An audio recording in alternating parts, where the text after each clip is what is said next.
Hey everybody, Steph here. This week I want to talk to you about microphones. If you don't know, there are three types of microphones, and one is a dynamic mic, the next is a ribbon mic, and the last one is the condenser mic.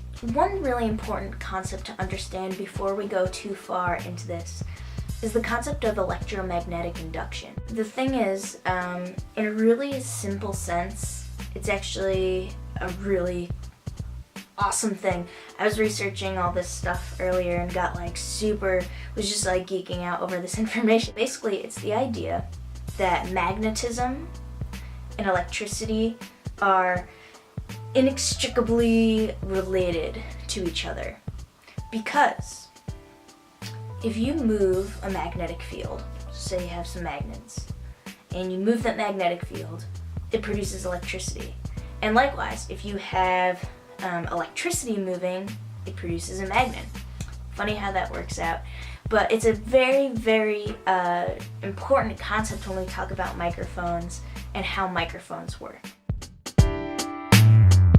First, let's talk about the dynamic microphone. This is also called a moving coil microphone, and I'll tell you why. So if you were to open up the dynamic mic, you basically find a little membrane, or diaphragm in other words, and that's attached to a coil. That's just like a little spool, and that coil is surrounded by a magnet. You talk into the microphone, or make whatever sound you're going to make into it, and sound travels through the air and it hits the diaphragm, wiggles the diaphragm, and that wiggles this coil because the two are attached to each other. When the coil moves, it changes the magnetic field and moves it a little bit.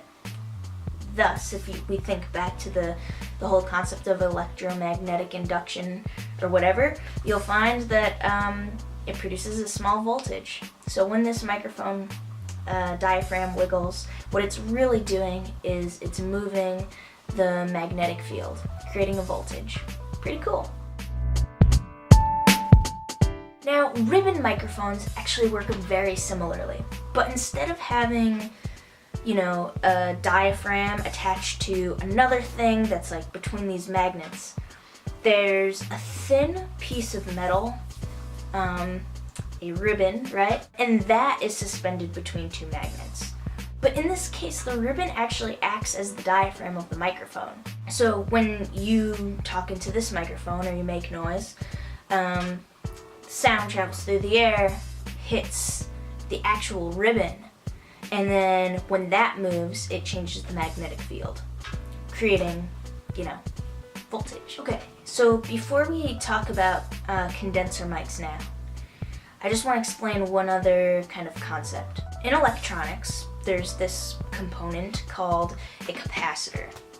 And capacitors basically store energy. The way you make a capacitor is you have two metal plates that are really close to each other. And I guess when I say metal plates, what I really mean is two conductors. In this case, a lot of condenser mics are made with gold. So for the sake of argument, let's just say you got two gold plates really close to each other. Now, if those two plates have a charge to them, they also create a voltage. Now, the strength of the capacitance changes depending on how close or far away those plates are to each other, which is an important concept when we talk about the condenser mic. If you're in Europe, a lot of times folks called condenser mics capacitor mics, and the reason is because it works using this concept to create the voltage. So what happens is, inside the condenser mic, you have one sturdy plate right here, and then you have another plate that's actually your diaphragm of the mic. So what happens is when you make, some noise over here, it wiggles this plate, and so the relationship between these two plates changes, right? Now the thing is, in order to have this voltage happen after the fact, remember I said that those two plates need to be charged. So that's where the whole concept of phantom power comes in. Now phantom power sets a charge to those two plates.